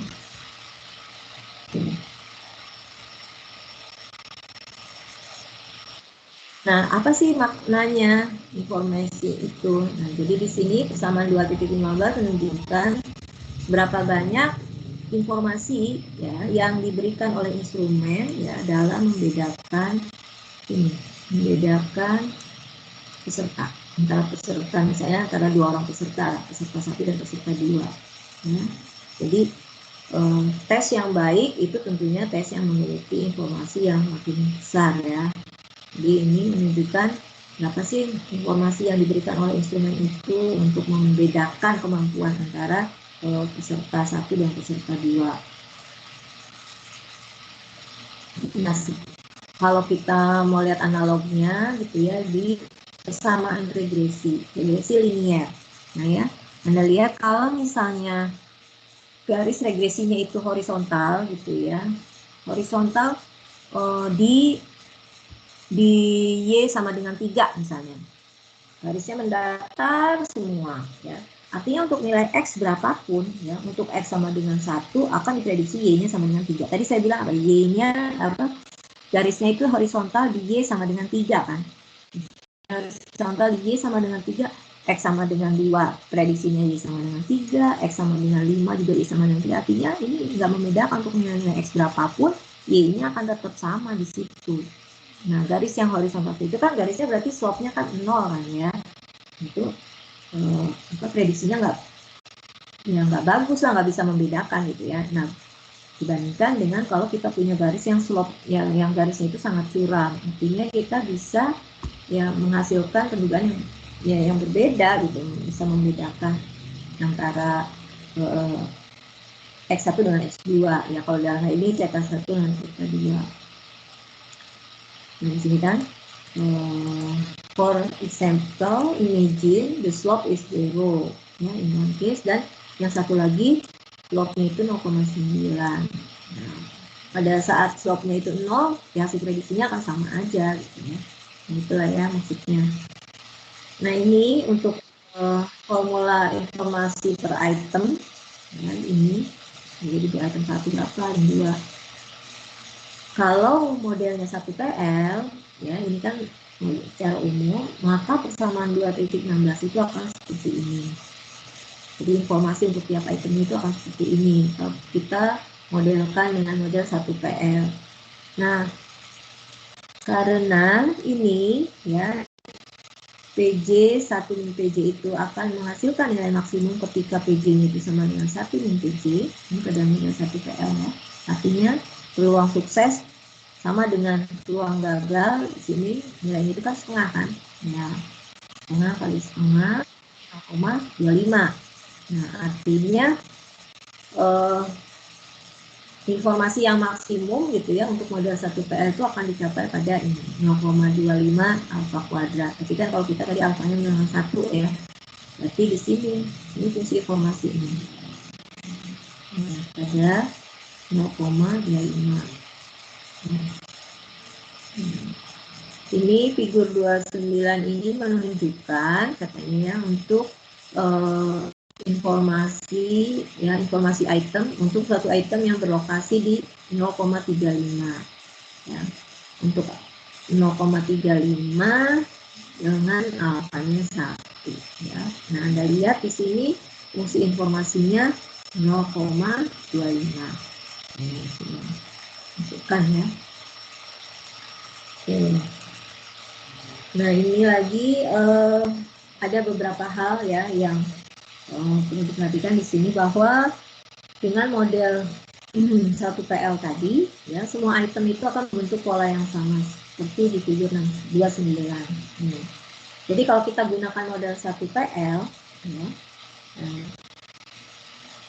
suatu item tertentu yang akan memberikan nilai informasi yang maksimum itu pada lokasi dari item itu sendiri. Jadi ini terjadi di lokasi item untuk delta 0,35. Nah, jadi katanya informasi itu akan mencapai maksimum ya dari suatu item ya, itu pada lokasinya pada deltanya, artinya gitu ya. Nah, kemudian yang kedua, katanya ya, karakteristik yang kedua dari informasi item itu adalah dia memiliki satu modus, ya, unimodal dan bersifat simetrik, ya, bentuknya lonceng ini ya. Nah, simetriknya di mana? Di delta, kata dia ya, di location item, ya, di delta. Delta itu kan location item, makanya ini simetriknya di mana? Di 0,35.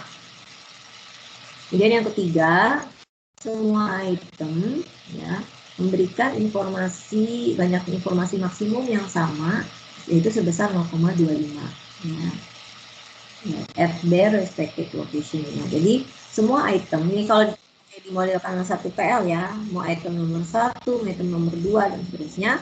Nah, maksimum informasi yang dicapai itu adalah sebesar ini, 0,25 kali alfa kuadrat. Oh ya, kalau alfa ini 1 0,25 ya.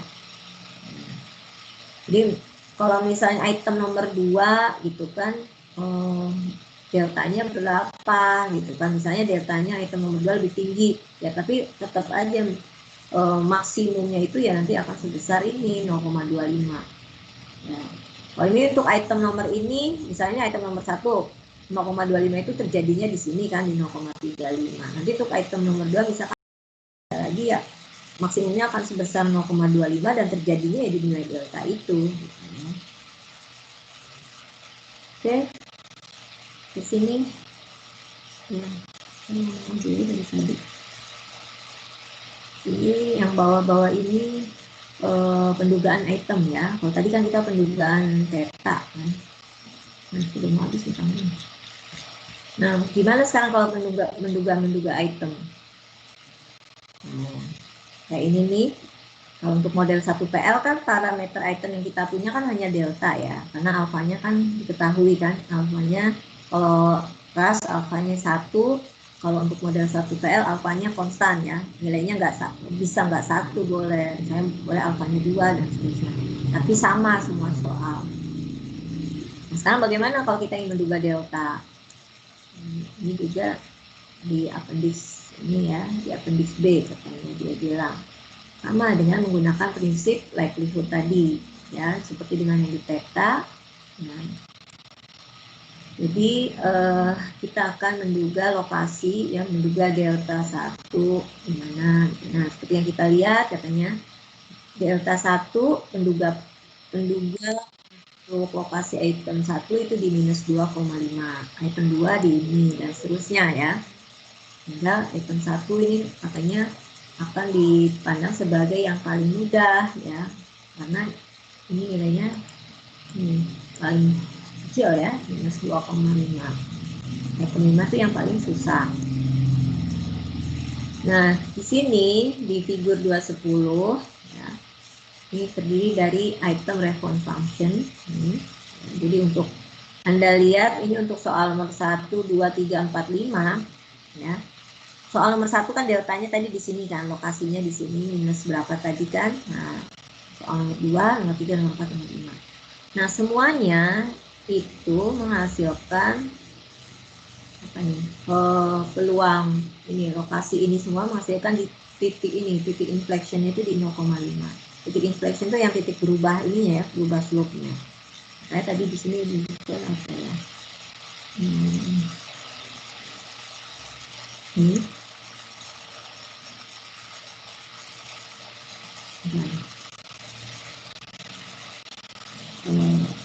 Peluang untuk menjawab benar sama dengan setengah ya. Jadi kalau Anda lihat ada suatu item ya yang dugaan location item. Nah, kalau Anda lihat semua ya, pada yang lokasi item nomor 1 peluang menjawab benarnya itu berapa. Jadi kalau Anda lihat pada misalkan untuk item nomor 1 ya, berarti item location nomor 1 kan di sini itu peluang menjawab benarnya berapa? 0,5. Pada item location nomor 2 juga sama, peluang menjawab benarnya juga sama 0,5. Artinya apa? Nilai-nilai peluang menjawab benar pada titik-titik location item itu akan sebesar 0,5. Itu kalau untuk model 1 PL ya.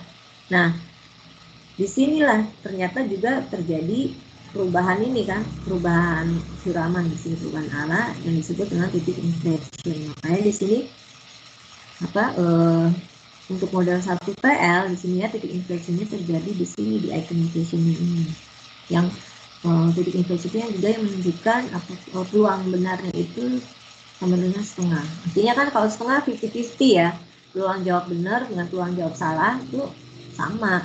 Nah, itu terjadi di mana? Ya pada saat tingkat kelihatannya itu ya pada item location itu. Nah, itu akan terjadi peluang benar masalahnya itu 50-50. Nah, kalau Anda lihat ini dari semua soal, dari semua item, yang 5 item ini kan ini gambarnya paralel semua nih. Nah, ini mengindikasikan apa? Slope-nya ini sama. Gitu ya. Nah, slope dalam IRT itu menunjukkan kan daya beda. Nah, untuk model 1PL kan kita lihat asumsinya itu kan alfanya sama kan, sama semua. Nah, karena alfanya sama, alfanya konstan, maka gambarnya juga ini paralel, gitu. Gambarnya sama, nggak berpotongan ya. Ini kecuramannya sama. Nah, makanya di sini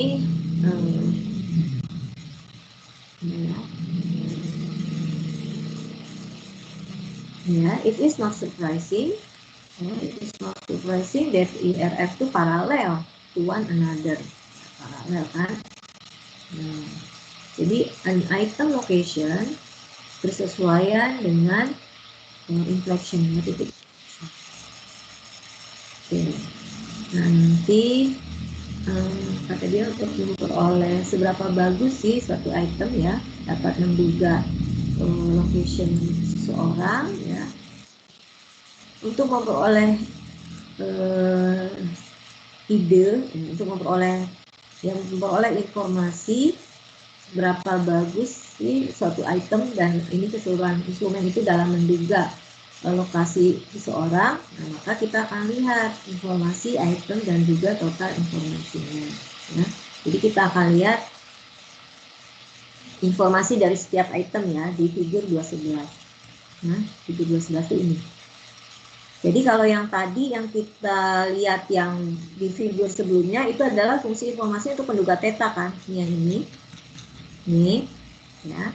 Ini adalah informasi untuk menduga pada saat kita menduga theta tadi kan, ya, informasi item, ya, item informasi for item ya. Ini untuk tadi yang pada saat kita menduga theta ya. Nah, terus di sini kita lihat item and total information function for the mathematical instrument. Jadi ini untuk secara keseluruhan kalau kita lihat instrumen kita yang tadi terdiri dari 5 item ya. Perhatikan untuk item 1 ini ya, item 1 memberikan informasi yang tertinggi di mana? Di sini kan. Ini kan maksimumnya di sini, ini sebesar berapa ya? 0,2 sekian ya. Ini untuk yang di tetanya min 3. Tapi semakin ke sini, lihat ini untuk item 1 makin kecil, hampir mendekati 0. Artinya apa? Item 1 itu ya akan memberikan informasi paling banyak itu adalah untuk orang-orang yang di sini yang kemampuannya min 3. Itu baru memberikan informasi yang maksimum. Tapi item 1 itu kalau diberikan atau dikerjakan oleh orang-orang yang kemampuannya tinggi, ini boleh dibilang kan nggak memberikan informasi apa-apa ya, karena mungkin karena saking mudahnya ya soal tersebut dan hampir semua orang dengan theta yang tinggi itu bisa menjawab soal tersebut. Jadi item nomor 1 itu berarti nggak memberikan informasi untuk orang-orang yang kemampuannya tinggi. Dia itu cocoknya, ya, karena memberikan informasi maksimum itu untuk orang-orang yang di sini, yang di kemampuannya kiri, ya min 3 ini dia maksimum. Nah, dia bilang mesti nyerang penilaian. The total information function show that the information memberikan informasi yang maksimum di sekitar 0,7. Oh, kalau untuk keseluruhannya. Jadi lihat, ini gambar yang ini adalah total informasi untuk semua item ya. Ini jadi untuk keseluruhan item. Kalau yang ini untuk per item ya, yang di bawah ini. Jadi secara keseluruhan instrumen kita yang tadi 5 soal itu bagusnya itu akan memberikan informasi maksimum itu untuk orang-orang yang mana di sekitar ini nih tadi 0,7 ya.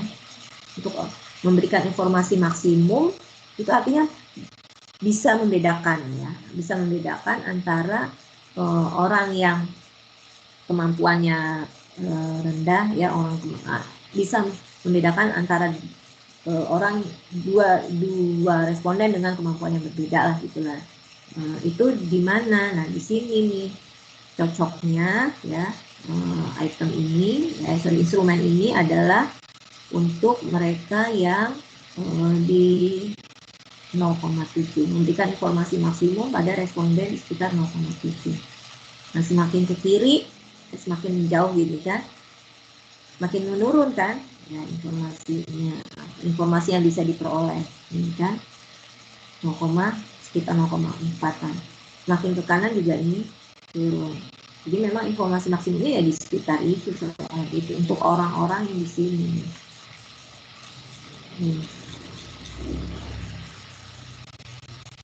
Oke. Nah, begitu juga untuk soal kalau lihat-lihat per item. Nah, ini ya, soal nomor 5 yang mana? Ini gambarnya udah jelas ya. Ya, misalkan ini kan, ini maksimumnya di sini ya. Karena ini kan soalnya relatif sulit ya. Ini kan soal nomor 5. Nah, informasinya tinggi, tapi semakin ke sini semakin kecil ya. Karena kemampuan orangnya makin rendah. Gitu ya. Gitu. Ini figur 211 menunjukkan informasi yang diberikan oleh setiap item ya, dan juga oleh instrumen ya sebagai kunci dari theta. Seperti yang dapat dilihat, item 1 memberikan informasi yang maksimum untuk menduga theta ya, untuk theta yang lokasinya di min 2,59 ya. Jadi item 1 itu akan memberikan informasi yang maksimum kalau untuk pendugaan theta yang minus 0,2518 ya. Semakin kita geser dari titik itu ya, nah, maka informasi yang diperoleh makin kecil ya. Nah, in fact di atas 2 ya, di atas 2 nih item tersebut ya, item nomor 1 ini tadi ya, virtually no information ya. Jadi item nomor 1 tadi boleh dibilang tidak memberikan informasi apa-apa dalam hal kalau kita menduga orang yang orang yang kemampuannya itu di atas 2 ya.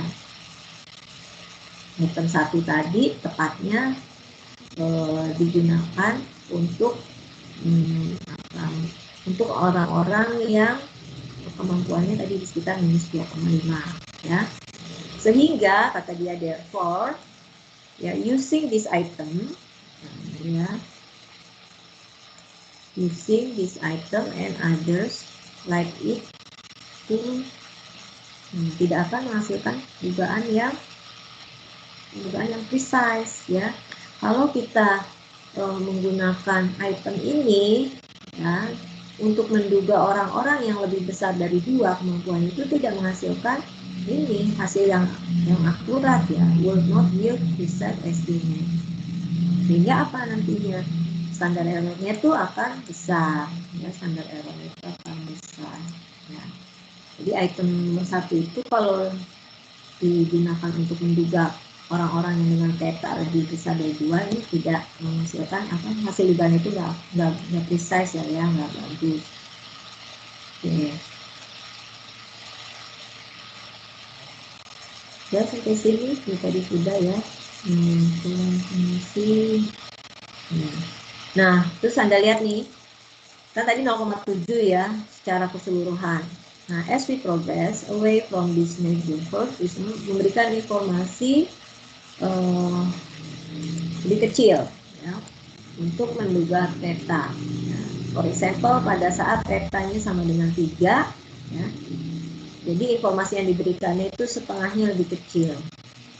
Nah, ini tadi untuk theta sama dengan 3 ini setengahnya kan. Kalau tadi di sini kan ini segini kan informasinya pada saat yang theta-nya 0,1. Datanya aku tadi di sini informasi 0,7 ya, berapa tadi 0,7 kan. Nah begitu di sini datanya sama dengan 3, informasinya berkurang sekitar separuhnya. Nah ini nanti manfaatnya untuk apa sih dengan mengetahui fungsi informasi seperti ini. Nah jadi ini nanti manfaatnya kita bisa ya apakah ada perlu membuang item yang sifatnya redundant gitu ya, ataukah perlu menambah soal ya. Jadi nanti ke sana larinya. Ini ya mana ya. Contoh ya.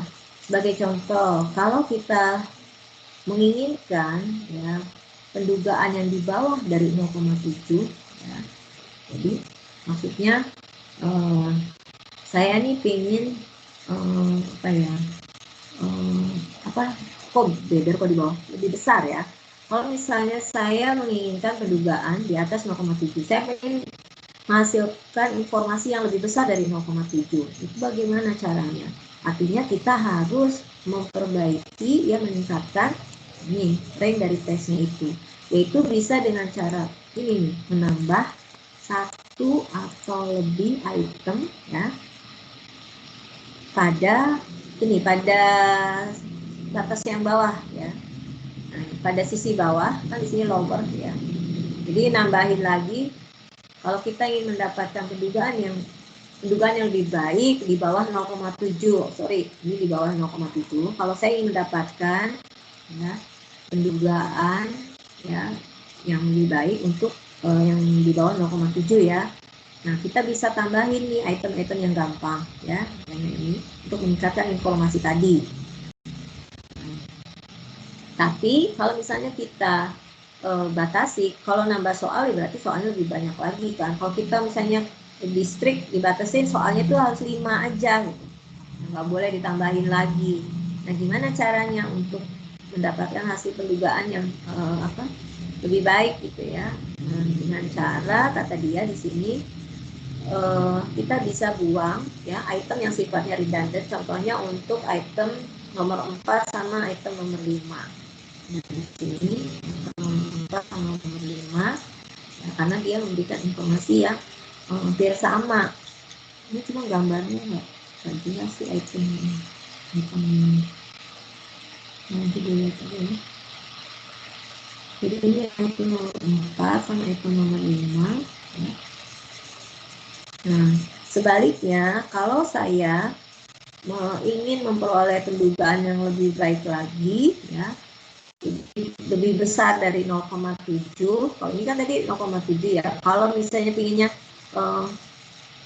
sasaran kita adalah ya informasinya itu kurang dari 0,7 untuk mereka-mereka yang di bawah ya, yang untuk kemampuannya yang di bawah ini, berarti kan kita bisa tambahin di soal-soal yang tingkat soal-soal yang tingkat kesulitannya rendah kita tambah ya.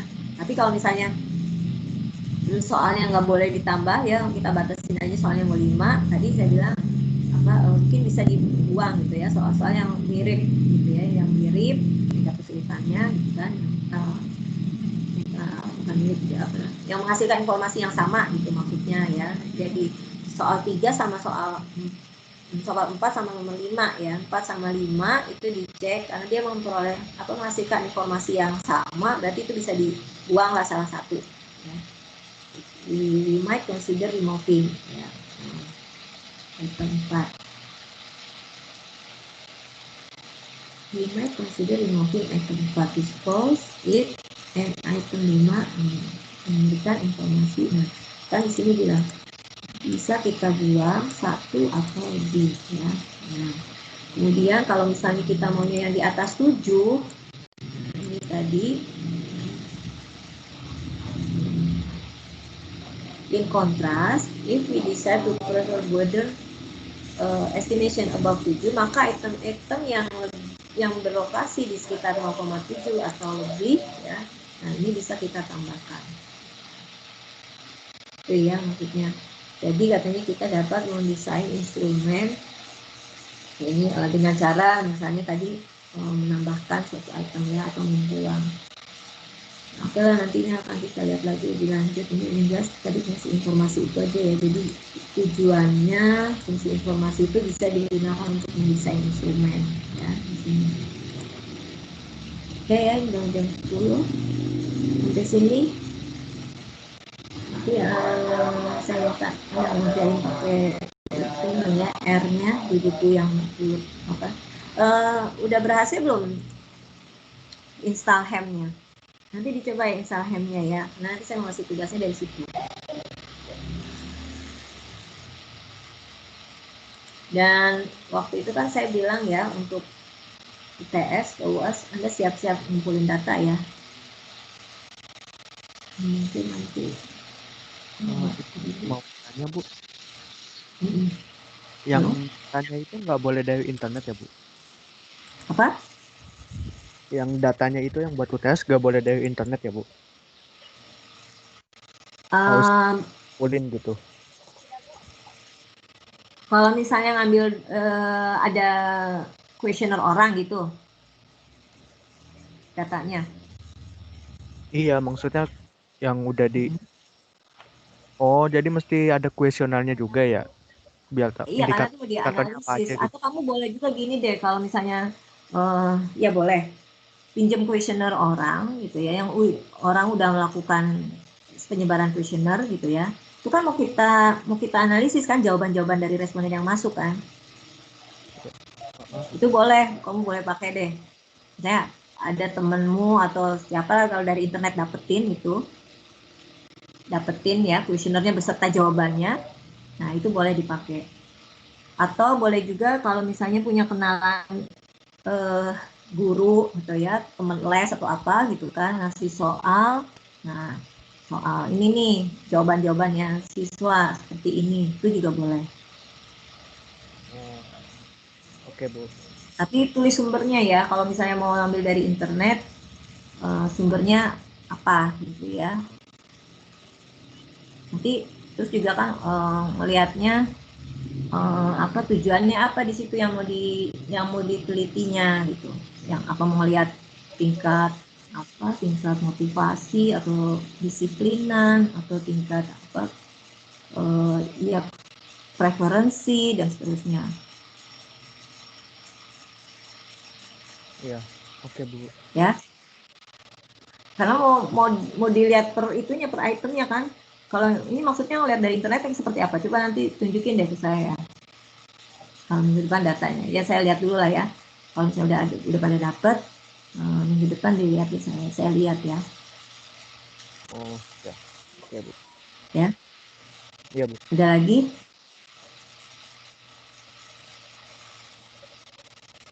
Cukup Bu kayaknya Bu. Cukup ya? Oke ya. Nanti saya inikan deh buat yang airnya dilihat lagi ya.